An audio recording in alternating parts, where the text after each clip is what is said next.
अमृतसर के स्वर्ण मंदिर पर जब पंजाब के पूर्व उप मुख्यमंत्री सुखबीर बादल पर धार्मिक सजा के दौरान गोली चलाई गई, हमले में वो बाल बाल बच गए। पुलिस ने गोली चलाने वाले आरोपी को गिरफ्तार किया। उनका नाम नारायण सिंह चौड़ा है। वो 2 दिन से मंदिर आ रहे थे। शुरुआती जांच में ये सामने आया है कि वो दल खालसा संगठन से जुड़ा हुआ है।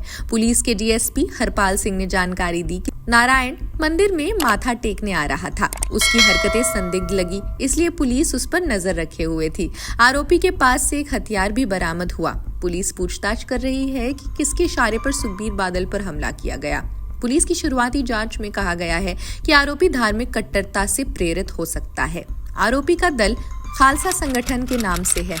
इसके संस्थापक गजेंद्र सिंह की कुछ दिन पहले पाकिस्तान के लाहौर के एक हॉस्पिटल में दिल का दौरा पड़ने से मौत हो गई थी।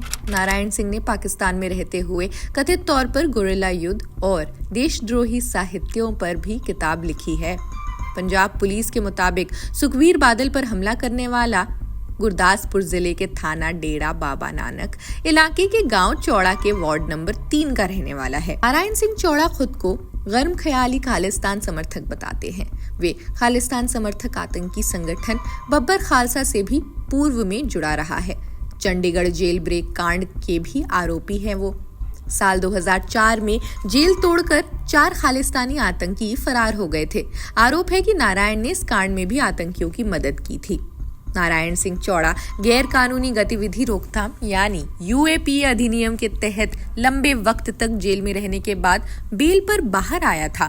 उसने अमृतसर सेंट्रल जेल में 5 साल गुजारे। वो बब्बर खालसा, खालिस्तान लिबरेशन फोर्सेस और अकाल फेडरेशन से जुड़ा हुआ था। उसे 28 फरवरी 2013 को तरनतारन के जलालाबाद गांव से गिरफ्तार किया गया था। सुखबीर बादल को धार्मिक सजा मिली थी। इसके अलावा 17 अन्य लोगों को भी सजा सुनाई गई थी। चलिए इसका महत्व बताते हैं। उन्हें ये सजा सिरसा स्थित डेरा सच्चा सौदा के प्रमुख संत गुरमीत राम रहीम को माफी दिलाने, गुरु ग्रंथ साहिब की बेअदबी और सिख युवाओं की हत्या करवाने वाले पुलिस अधिकारियों को उच्च पद पर आसीन करने समेत कई पंथक गलतियों के लिए ये सजा सुनाई गई। अपने गले में लटकाए एक बैनर के साथ बैठे हैं। उस बैनर पर लिखा है, सच्चा गुरु ही परमात्मा है और मैं पापी हूँ, परमात्मा मुझे क्षमा करे। ये दृश्य दर्शाता है कि कैसे धार्मिक सजा का पालन करते हुए एक बड़ा नेता यहाँ बैठा है। यहाँ तक कि एक महिला ने उन्हें संत समझकर उनके पैर छू लिए, लेकिन बादल साहब ने कोई प्रतिक्रिया नहीं दी। बस शांत रहे और अपनी नजरें जमीन पर टिकाए रखी। सुखबीर बादल के साथ ही उनके पुराने साथी और अब विरोधी सुखदेव सिंह ढींढसा भी सेवा करते दिखे। 88 वर्ष के ढींढसा के लिए ये पल शायद और भी कठिन था, क्योंकि उन्हें अपने पुराने साथी के सामने बैठकर सजा काटनी पड़ी। ये सजा सिर्फ बैठने तक सीमित नहीं थी। सुखबीर बादल ने जीजा विक्रम मजीठिया, जिन्हें शौचालय साफ करने का कार्य दिया गया, उन्होंने इसे पूरी लगन के साथ किया। कुछ लोगों ने उनकी फिटनेस की तारीफ भी की। अकाल तख्त के आदेश से कई अकाली नेताओं ने सेवा की। किसी ने लंगर में बर्तन साफ किए तो किसी ने खाना बनाया। इन नेताओं ने स्वीकार किया कि वे सेवा उन्हें अपने किए गए गलतियों को सुधारने की प्रेरणा देती है।